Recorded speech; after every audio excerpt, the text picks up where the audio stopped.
Hello everyone, I'm Marty Sleva, and I'm here with Dan Stapleton. That's me. Hi Dan. And we're here to talk about the Swapper, which I reviewed for IGN, and I gave it a 9.3, which is amazing. That is a mighty high score, Marty. It's a mighty high score. Why do you love this game so much? I love it for a lot of reasons. First and foremost, as you can see from right here, so the game's a 2D puzzle platformer. The kind of twist on it is that you have a gun called the Swapper that allows you to create copies of yourself, and then you are able to switch your kind of soul into that copy and control that. And so that's how you go about solving the puzzles. And so as you can see here, the game is stunning.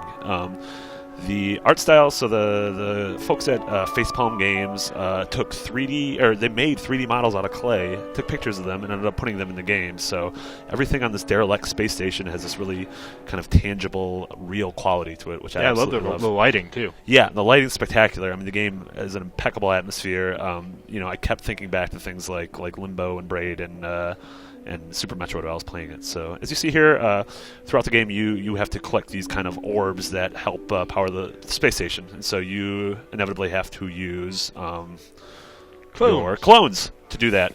And so, it starts off, fairly basic, and the way you use them just becomes, put one, have them land on a switch and do something. But later on in the game, you have to do stuff like, you have to have clones die for you. So you have to fall down a cliff, and right before you hit the ground, you have to morph into another clone, which brings upon some really... I'll show you right now. So, I died. I didn't actually show you.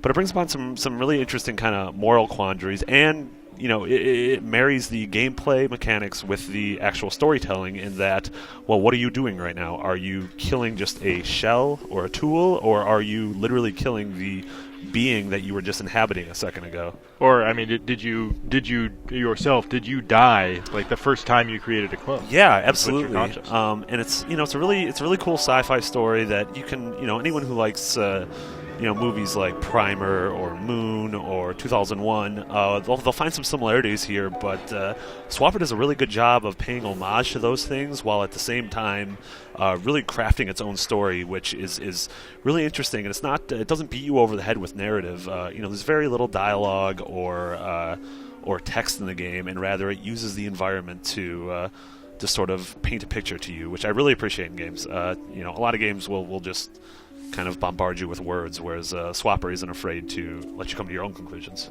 Right, and it took you about 4 hours to get through the whole thing? Yeah, about 4 hours. I mean, it'd be a much shorter game. I think on a second playthrough I could get through a lot quicker, but... because you already know all the puzzles. Yeah, I know all the puzzles. That's cheating. Right? Yes, that is cheating. About 4 hours. It felt like a perfect length. I mean, it did not outstay its welcome, and it had a really great finale. One thing I have to mention, though, is I got just insanely stuck by the end of the game. I had 2 puzzles left to go, and I was just beating my head against the wall for hours. Not hours, but a very long time in these 2 puzzles. And eventually I had to go get outside help and kind of just find out how to do these in order to finish the game. But the one good thing there is it wasn't like the solutions were unfair. Once I did see the solutions, I kind of just slapped myself in the head, and I was like, well, how didn't I get that? Well, how do you think Facepalm Studios got that name? Exactly. They're Swedish, so I don't know if they... Maybe that Captain Picard meme. Exactly. So yeah, I mean that's the mark of a good puzzle game like Portal or like Braid, where yes, the puzzles can be just infuriatingly difficult at some times, but when you get the solution, you kind of think to yourself, "Oh, damn it, I should have known that." Right, it's not something that's like, oh, why didn't I combine the banana with the fire extinguisher exactly, to create a jetpack? Yeah, it doesn't have that old kind of cheap adventure game logic to it. I mean, it teaches you the mechanics very early on, and it really never betrays what it teaches you. And there's only the one tool you're working with. The one tool, exactly. So the game's out now on Steam. It's $14.99. I mean, I highly recommend it. It is so far my favorite game of 2013. And this is one of those games that I have a bad memory, so like 6 months from now, I'll go back and I'll forget how to do all the puzzles. So I'll be able to replay this game and have an absolute blast. So I mean, for anyone who really loves atmospheric storytelling, who loves just a great, well put together puzzle game, and really just an overall experience where all the elements complement each other, I highly recommend the Swapper. So for all things Swapper and indie game, make sure you keep it locked to IGN.